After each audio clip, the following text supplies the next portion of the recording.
A popular recent Reddit AMA was with a user who wrote, "I am a real-life non-player character."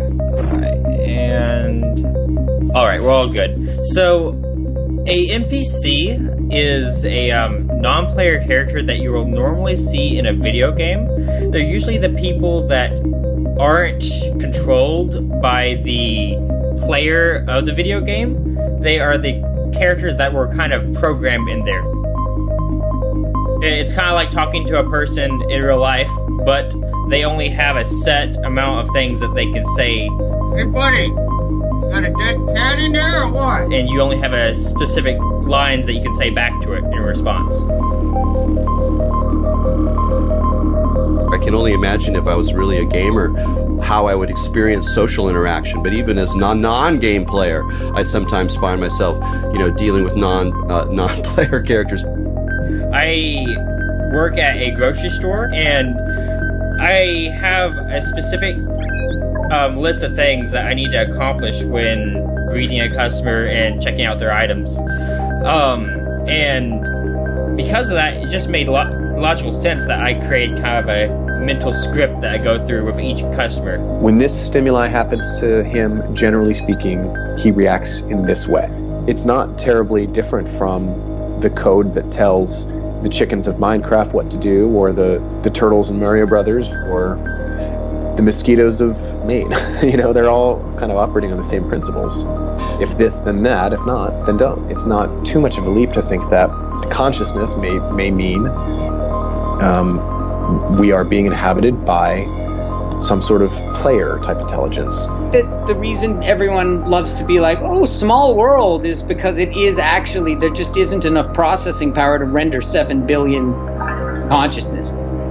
There are not 7 billion consciousnesses. Yeah, there might be 7 billion in the general algorithm of how many people are on Earth, but when you start talking to people, there's probably like a couple 100,000 AIs that are serving as the substrate for the, people experience that everyone's having on Earth. So when you find that the same people are 6 degrees of separation, it's not a surprise at all. In fact, it's a flaw in the system.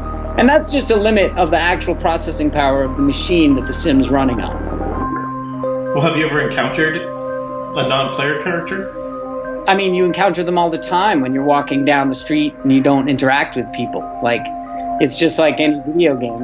There's much less processing power being attributed to the automatons.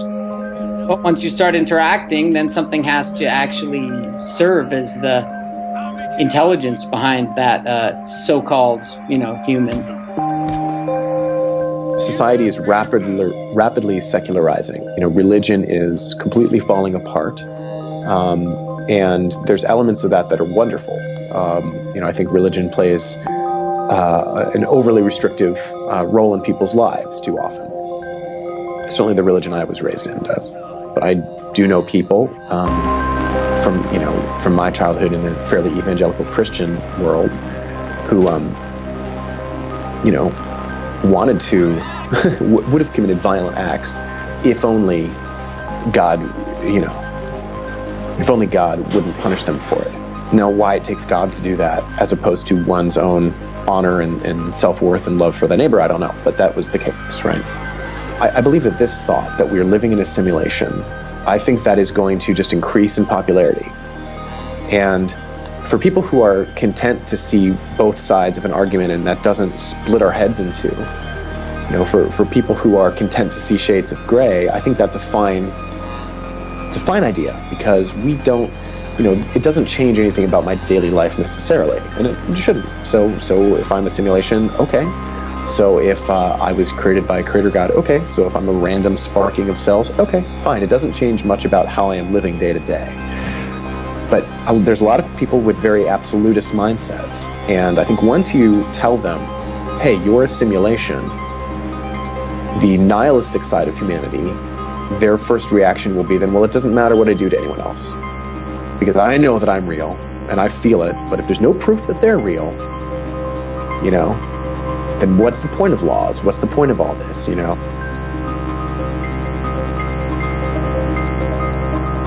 I do honestly think there is a certain degree of inability to separate real world from digital realities when you have something like the shooter in New Zealand live streaming what he's doing and going after people like he's in a first-person shooter, and going after the people who like Muslims or, you know, people shoot up synagogues, going after someone who is constructed as an other by the media that they consume. We must meet the threat with our valor, our blood, indeed with our very lives, to ensure that human civilization, not insect, dominates this galaxy now and always. However, you end up sort of in that place where everyone you shoot at just kind of disappears and they were all pod people, you know, and they weren't real, or the NPC meme, you get into a place where you kind of treat reality like these are digital disposable bodies.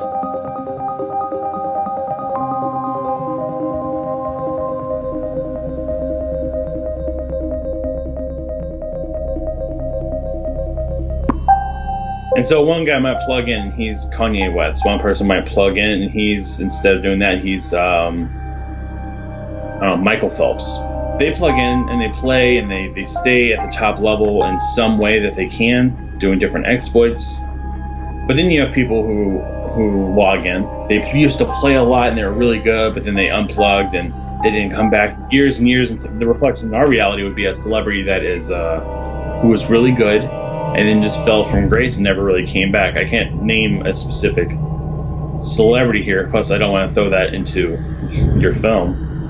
But anyway, so they would do something. They would go totally like, they'd be going straight, and all of a sudden they'll be doing something that's totally perpendicular to their normal behavior patterns. Because in a video game, you're doing it well. Then all of a sudden you just get bored and you start doing something totally different. And I've done that myself in video. I've been playing Grand Theft Auto, and you know, you have millions and millions of dollars, and all of a sudden it's like, yeah, okay, I think I'm going to hold up in this apartment building and just see how many police I can get to try to kill me. You know, they kind of just go for something crazy.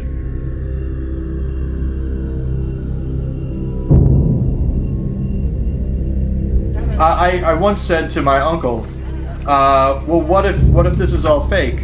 You know, what if none of this is real? And he said, well, then what's to keep me from going door to door just shooting people in the head? Or what's to keep me from, you know, shooting you? And it always struck me as being, is that what you want to do? Is the only thing keeping you from doing that the fact that the world is real and there are consequences? Did you see that video of the gentleman on the West Coast, I'm sorry, who he hijacked a commercial air flight that was empty? It was just him on board, and he had no training whatsoever, and he started just flying around the coast. What the hell?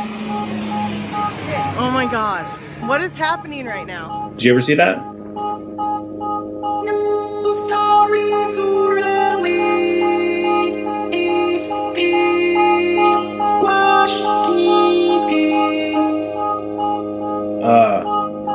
He's flying and he's talking about things. This is probably like jail time for life, huh?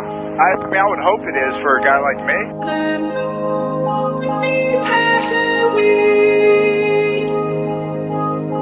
One of the things he's doing is he's kind of breaking people's perceptions, because he's doing stuff like he's doing loops and whatnot.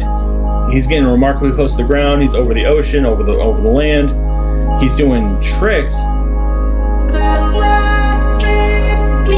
Just flying the plane around. You seem comfortable with that? Oh, hell yeah, it's a blast, man. I played video games before, so I know what I'm doing a little bit.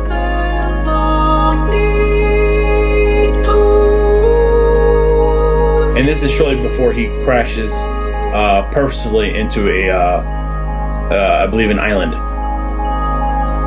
just offshore. But yeah, it's nuts. That's one of his last thoughts, is how much it's like a video game to him. Then he crashes.